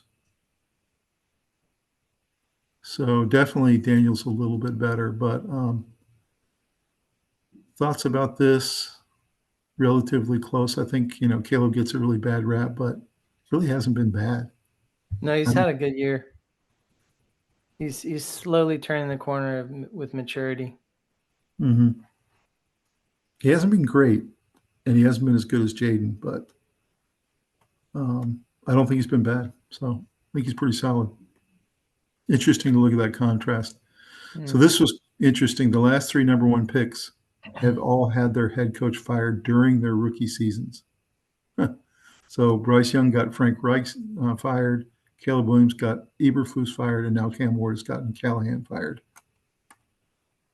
So do you think this has more to do with the rookie? Does it have to do with it going to a really bad team and the rookie's not ready? What is it that this keeps happening every year? Yeah, I think the bad organizations get the really good player, the top-notch picks, and they're always teetering on losing. And then when you get that rookie quarterback and you're losing with him because he's a rookie, there's no more goodwill left, But why aren't the teams a little more patient? Because they know that he's a rookie and they know this is going to take a while to turn around. You know what I mean? They're waiting Yeah. 6 teams in, they're firing people. It's crazy. Right. Yeah. I personally believe midseason firing should be really rare. Should not Yeah, I happen. agree. Yeah. I think you rarely become a better team by eliminating your coach. Now, if you fire him the Monday after the season's over, I'm okay with that because you want to immediately start a new direction. I get that. Yeah. So this was the performance that we talked about. Justin Fields versus the Broncos. He had 9 completions, he had 9 sacks taken, and he had -10 passing yards. Do you think we'll ever see this kind of abysmal performance for another 50 years? I don't know. I'm excited about they're calling it the Icy Hot Bowl coming up. Why is that? Flacco against Aaron Rodgers. Icy hot bowl. Icy Hot Bowl. The geriatric bowl. Yeah, I'm excited to see how bad that can get. It's not going to be like this. This No, was I just agree. It's gonna be abysmal. better. What do you think of those people who paid good money over in England to watch this? Oh, I feel man. bad Not, for him. not a good product. No. Sunday night Chiefs Lions featured 0 penalties, 0 turnovers, and only 1 punt.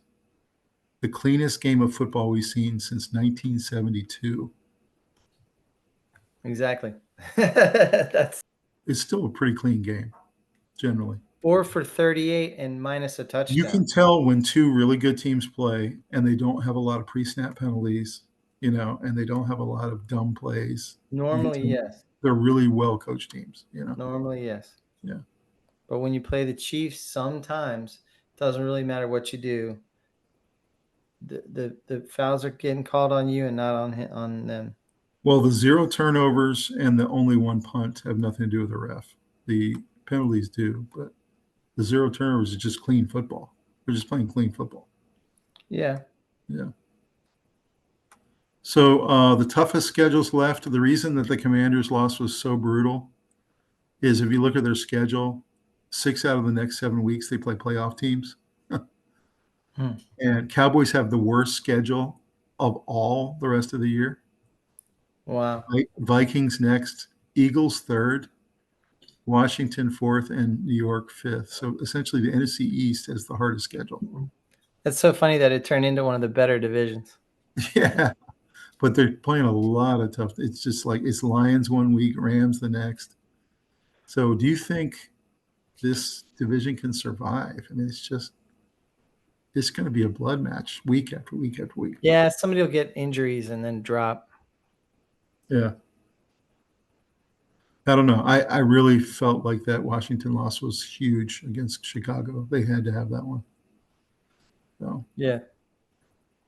So finally, this was the funniest Halloween I've seen in a long time. This was 2 49er fans, a man and his wife, and they made a tent, a medical tent. And they set up, you see, that's Fred Warner and all these guys on crutches and walkers. And it's funny, but not funny. But you see Moody is being shipped out of town with his bag because he couldn't hit a kick. So thoughts about how 49ers fans must be feeling with their MASH unit. Just here we go again, you know. You gotta say this is pretty creative. I mean, for them to set up all these Yeah. skeletons. Yeah, They're all on crutches. that's pretty funny. Going into the blue tent. Oh, man. Poor 49ers fans. I feel bad for them.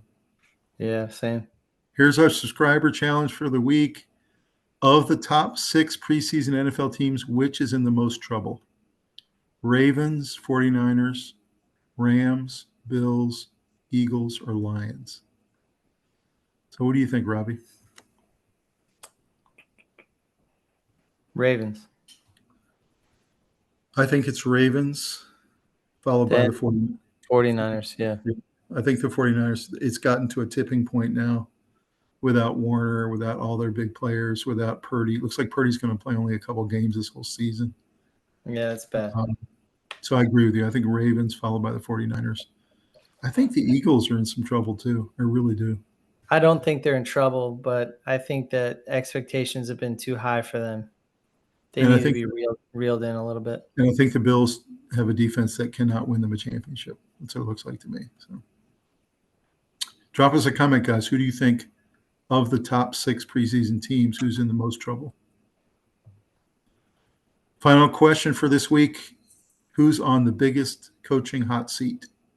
Is it McDaniels, Stefanski, Daboll, Gannon, Aaron Glenn, or John Harbaugh? Who do you think is next to go, Robbie, and will they be midseason?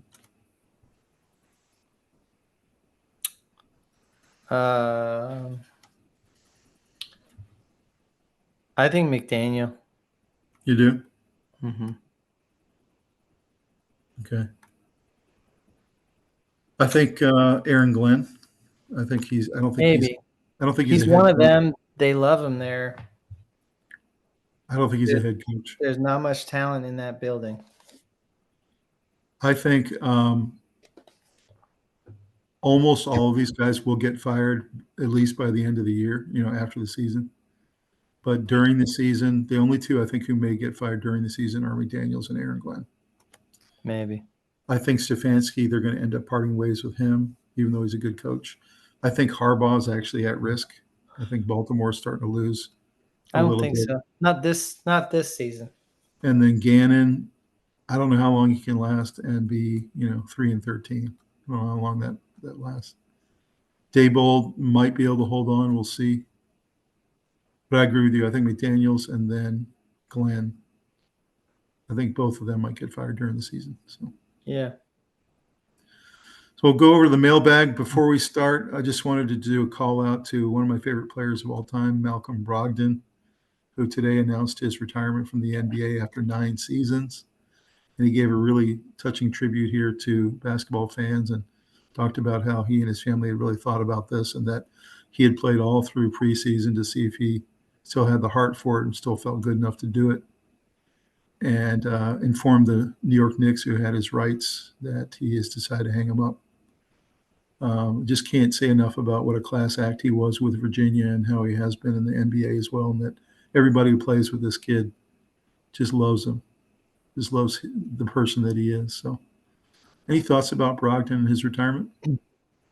He's been a great player that we've been exposed to for a long time. He was the number 1 player coming out of Georgia, but he was an academic scholar at the same time, and it's been really impressive. He actually thought about not going to the NBA because he was pursuing a really difficult degree. He's an impressive individual off the court. On the court, he was a very consistent leader. He was a quiet leader.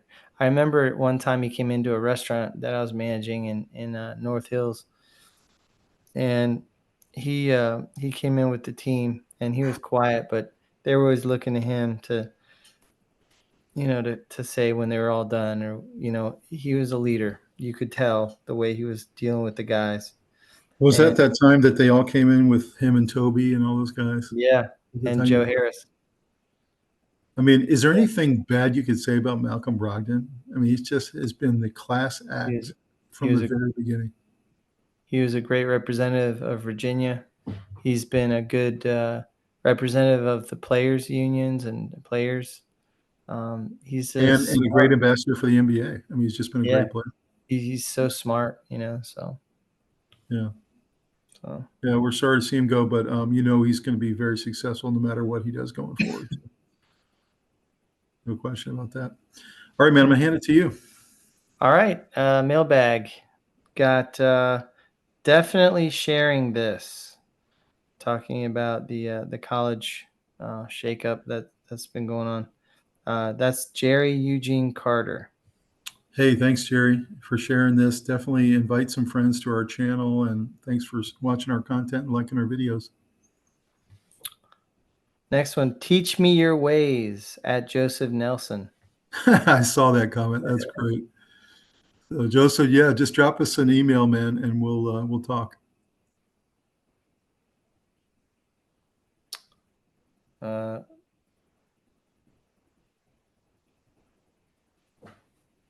Excited about this episode. I love college sports of all kinds. DP Coaching Channel. Nice. Yeah. Thanks for that comment. Yeah, we love college sports too. We love them of all types. And of course, we lead off with college football, but we're about to get into basketball and a whole bunch of other awesome spring sports. So thanks for the comment. These are all pretty short comments this week. Just a couple words. Big fan of this content at Randy Ward. Hey, thanks, Randy. We appreciate you being a big fan, and thanks for coming along the ride with us. Last one, absolute masterclass at Jacob Jeffrey Thomas. Man, Jacob, you become our favorite fan, man. Hey, thanks for the comment. Yeah. Masterclass, Robbie. I know. I don't know about that, but sure, why not? Yeah, it was good. I like we it. had fun with it. Yeah. And that's the mailbag for tonight. Well, Robbie, another crazy week of NFL, crazy week of baseball. What are you looking forward to going into Thursday night and all the other stuff coming our way? Just love keeping up with the baseball. I think after the Dodgers dispatch of the Brewers, I think the World Series is going to be really exciting. I think it's going to be a good one. You got Ohtani against Cal Raleigh. That's pretty. Yeah. Yeah, and like Ohtani isn't always at the top of his game when he's in the deep playoffs. Mm-hmm. So we'll see. Heard some I kind of criticism. like to see him play. I kind of like to see him play well in the playoffs for once. It'd be nice. Yeah, same. Yeah, a lot of people are being a little critical of him and how they're saying, we're just ignoring that he's not good in the playoffs. I don't know. It's hard. Baseball is a thing where you don't always perform every day perfectly, but very exciting. And what do you think? Football is getting good. Like, it's really good. Getting good. It's really good. There's 7 top 25 matchups this weekend. 7. Nice. That's really cool. Yeah, that's good. It'll be great for our Sunday night episode. Yeah. What do you think about the Caps and the Hurricanes both starting out 2-0? We'll see. It's a long season. I love it, but I don't want to get too hopeful. The Canes are scoring a lot of goals. Did they add some pieces? Yeah. They're scoring a lot of goals right now. They have some nice young guys coming up too that are going to be on the roster by the end of the year. And Canes are. I think they just don't. They're not scrappy enough. Mm-hmm. So they get a little manhandled when they run. It usually comes down to goaltending. It's always goldtending because they always get to second, third round and they run into like the best goaltender in the league or something. Yeah. The Canes haven't had good enough goaltending to win the Stanley Cup over the last several years. Mm-hmm. They have good enough goaltending to get deep into the playoffs, but not all the way. Mm-hmm. So Washington media has been saying they think that this is Ovechkin's last year. So I'm going to really enjoy just watching him the whole season, just to enjoy and see him out well, now that he's broken all the records. Yeah. Well, guys, drop us a comment. We love hearing from you guys. Please like this video, subscribe to the channel, and we will see you next time on our college football update. and have an awesome sports weekend. Thanks for joining us. We'll see you soon. All right. Have a good one. Bye. See you next time on the Sports Guys.